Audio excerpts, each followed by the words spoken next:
প্রিয় দর্শক বন্ধুরা, এই মুহূর্তে আপার প্রাইমারি থেকে উঠে আসছে গুরুত্বপূর্ণ একটি খবর আপডেট এবং জরুরি নোটিফিকেশন প্রকাশের বিষয় অত্যন্ত গুরুত্বপূর্ণ তথ্য থাকছে এই ভিডিওতে। তাই অবশ্যই ভিডিওটিকে আপনারা শেষ পর্যন্ত দেখে নেবেন এবং যারা চ্যানেলটিকে এখনও সাবস্ক্রাইব করেননি এখনই সাবস্ক্রাইব করে নিয়ে সঙ্গে থাকবেন। বন্ধুরা, ইতিমধ্যে সকলে আপনারা দেখে নিয়েছেন যে স্কুল সার্ভিস কমিশন তার অফিসিয়াল ওয়েবসাইটে একটি গুরুত্বপূর্ণ নোটিফিকেশান কিন্তু প্রকাশ করে দিয়েছে এবং সেই নোটিফিকেশান অনুযায়ী আবেদন করার কথাও কিন্তু বলা হচ্ছে 14/8/2023 থেকে, অর্থাৎ আজ থেকে। এবং এখানে একটি কনফিউশনের জায়গা তৈরি হচ্ছে বিএড এবং ডিএলএডদেরকে নিয়ে, কারা এক্ষেত্রে যোগ্য। নোটিফিকেশানে একরকম বলা হচ্ছে, আবার গেজেটে একরকম বলা হয়েছে। পার্শ্ব শিক্ষকদের বিষয়ে কথা বলছি। পার্শ্ব শিক্ষকদের আবেদন করার বিষয় যে গুরুত্বপূর্ণ নোটিফিকেশান প্রকাশ করেছে আপার প্রাইমারির ক্ষেত্রে স্কুল সার্ভিস কমিশন, সেই সংক্রান্ত বিষয় অবশ্যই গুরুত্বপূর্ণ এই ভিডিওটি। তাই ভিডিওটিকে শেষ পর্যন্ত শুনে বোঝার চেষ্টা করবেন। যাবতীয় তথ্য দেওয়ার চেষ্টা করছি। আশা করছি যে এই ভিডিও দেখার পর আপনাদের যাবতীয় কনফিউশন দূর হবে। চলুন আমরা মূল আলোচনার মধ্যে প্রবেশ করি। বন্ধুরা, স্কুল সার্ভিস কমিশন একটি নোটিফিকেশান আপার প্রাইমারির ক্ষেত্রে প্রকাশ করে দিয়ে জানিয়েছেন যে 14/8/2023 থেকে 25/8/2023-এর মধ্যে পার্শ্ব শিক্ষক বা প্যারা টিচাররা কিন্তু আবেদন করতে পারবেন যাবতীয় ডকুমেন্টসগুলি দিয়ে। এক্ষেত্রে অনলাইনে আবেদন করতে হবে, কিন্তু মুশকিলের জায়গাটি হচ্ছে যে সেখানে কিন্তু বিএড কথাটি উল্লেখিত হয়েছে এবং এর থেকে এটাই বোঝাচ্ছে যে শুধুমাত্র বিএড প্রার্থীরাই আবেদন করতে পারবেন। কিন্তু এর বিষয়ে আরেকটা ঘটনা রয়েছে, সেটাকে একটু ভালোভাবে জেনে রাখা দরকার।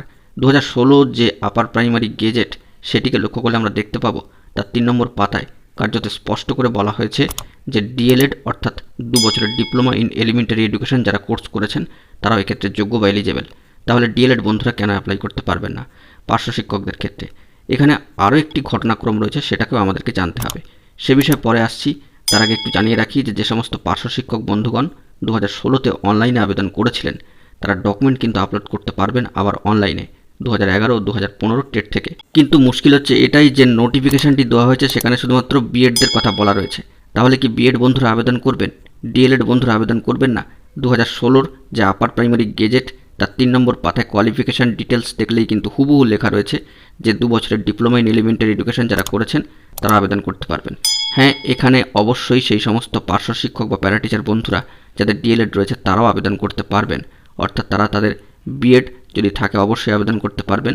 যাদের ক্ষেত্রে ডিএলএড রয়েছে তারাও কিন্তু আবেদন করতে পারবেন, তবে সেই ডিগ্রি অবশ্যই 2016 অক্টোবরের মধ্যে হতে হবে, এটা কিন্তু মাথায় রাখতে হবে। আর এখানেই চলে আসছে গুরুত্বপূর্ণ একটি কোর্ট কেসের কথা, সেটি হচ্ছে WPA 12175 of 2021 Ismantara Khatun versus the state of West Bengal and others. এই কেসের যে অর্ডার ছিল সেই অনুযায়ী সেই কোর্ট অর্ডারে একটি কথা উল্লেখিত হয়েছিল যে নিয়োগ কিন্তু গেজেট অনুযায়ী করা হবে 2016 অক্টোবরের পরবর্তী সময়ে কোনো ট্রেনিং আপাতত কিন্তু আপডেট করা হবে না। অর্থাৎ 2016 অক্টোবরের পরবর্তী সময় কোনো ট্রেনিং কোয়ালিফিকেশান আপডেট করা কিন্তু যাবে না, তা নির্ধারিত কেসের অর্ডারেই বলে দেওয়া হয়েছে।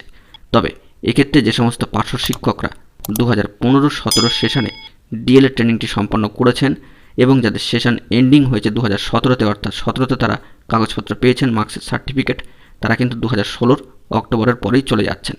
সেক্ষেত্রে তারা কিন্তু আর আবেদন করতে পারছেন না, যেহেতু 2016 অক্টোবরের পরবর্তী সময়। কিন্তু যাদের ক্ষেত্রে বিএড ট্রেনিংটি অর্থাৎ বিএড প্রশিক্ষণটি নেওয়া রয়েছে এবং নির্ধারিত সময়ের মধ্যেই তারাই কিন্তু আবেদন করতে পারবেন।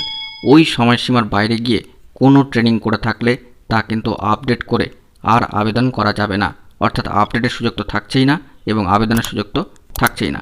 আবেদন করতে গেলে অবশ্যই সেটি এরর হয়ে যাবে কিংবা নেবে না, যেহেতু ওই যখন লিঙ্কটি ওপেন হবে সেখানে নির্দিষ্ট সময়টি উল্লেখিত থাকবে।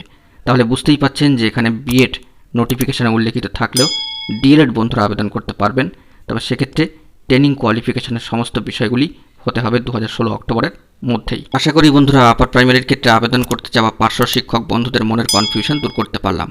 বন্ধুরা, এখন এই পর্যন্তই। এই ধরনের অথেন্টিক এবং গুরুত্বপূর্ণ নিউজ আপডেটগুলি পাওয়ার জন্য চ্যানেলটিকে সাবস্ক্রাইব করে সঙ্গে থাকবেন। এটুকুই, ধন্যবাদ।